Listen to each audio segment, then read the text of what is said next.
Hello, and welcome to Freedom with Marketing. I'm Sam, the founder of Freedom with Marketing, and welcome to the Life, Leadership and Business Lessons playlist of videos. In this series, I will share with you stories and experiences that I've had in my life. Some are from my hobby of ultra running, others will be from failures and mistakes I've made in my life. I want to share with you my experience and setbacks and challenges and obstacles and how I overcome them, and more importantly, the lessons that I learned from them. So in this video, I want to talk to you about an experience I had with my very first trail run. So this is going back a few years. I signed up for a 100k trail run here in Borneo, in Malaysia, where I live, and I went into it, in hindsight, very, very naive, a little bit arrogant, I can admit now, overconfident, and a lot of other emotions and feelings that kind of had my own ability in my brain to be much further ahead than what I actually was. What happened was I went into it, I gave myself a 99% chance of success, and at the halfway point, only 58 kilometers in, which is just 50% of the course, I missed the cutoff time and I didn't finish. It broke my heart, I was devastated, I was in tears, and then for the days afterwards I had a really bad way of trying to recover, both physically, mentally, emotionally, and a whole bunch of other nasty emotions that were associated with it. And if I'm being completely honest, after that experience, I lost my passion for running for a good few months, and I didn't want to go back out and run. I didn't want to train for more runs. I didn't want to sign up for any runs. Now, if I look back to diagnose why I found myself in that situation to start off with, I would have to say that it was because of the way that I trained going into the run. So the reason for my overconfidence was that before I attempted this run, I had been running marathons for 5-6 years, and I was quite confident in my ability to finish a marathon, not to hit any times. I've never really been that bothered about hitting time targets. I just like the experience of going out and doing it. And I had gone out and done a lot of runs where I do long distance on my own, and I had done more 50k runs than I could imagine, all on my own, doing my own circuit and loops. I had done a 40-mile run on my own.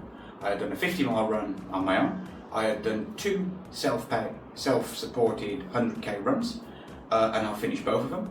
And when the going got tough, I just pushed through, and I just got through, got it done, and finished. I went into my very first trail run expecting it to be the same. I was completely wrong. And if I were to look back now, I think the biggest problem is the way that I did my training.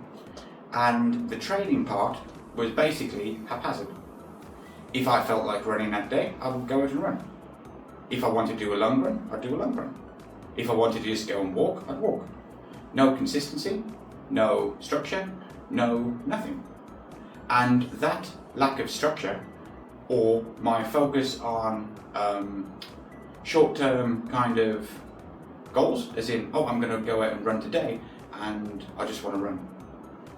No structure, no plan, no goals. Focusing on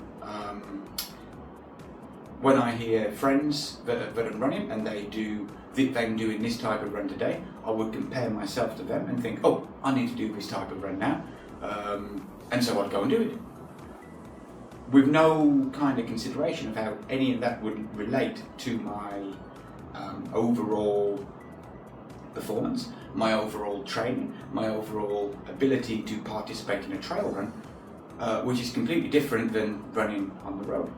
And so The biggest lesson that I learned from this is you need to have a sort of long-term goal.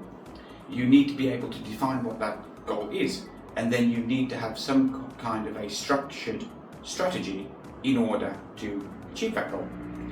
In my case, I got a running coach. My running coach is a very accomplished runner himself, and he has basically got years of experience in ultra running, and he is a wealth of knowledge. I can ask him pretty much any question that I have about anything to do with running, and he can answer like that. And he has basically given me a training program on what to follow. A short while later, I went to finish a run, and I vastly exceeded all of my expectations, and I would attribute this to having a long-term solid plan and a strategy and individual workouts on different days of the week, so that I could then follow them. I do the workout, I understand the purpose of each individual workout, I follow a consistent training plan, and that over time has allowed me to slowly improve my fitness, slowly improve my endurance, slowly improve my mental training when it comes to running and pushing myself further and further and further and further. And that has ultimately led me to be in a position now where I have exceeded my own expectations of what's possible, and now I can only dream of the skies sort of the limit. The takeaway here is that if you're in your business, or if you are doing a side hustle, or if you are in life in general, when you focus on small things, or you copy what someone else is doing, or you don't have a structured way to do something, or you don't actually know what you need to do in order to achieve your goal, perhaps you can articulate what you want, but you just don't know how to get there. The best advice that I can give you, based on my own experience and what's worked for me, is to find someone who is better than you at doing it, to basically coach and guide you, and to create a long-term strategy, a long-term plan that you can follow without having to put too much thought into it. You just kind of follow the process, and that will make it much more likely that you will achieve your goals. The alternative would be to do it haphazard, like my training before my very first trial run, and basically you're just all over the place, you're in a complete mess, and you don't make any progress at all. That's all I've got for you today. See you in the next video.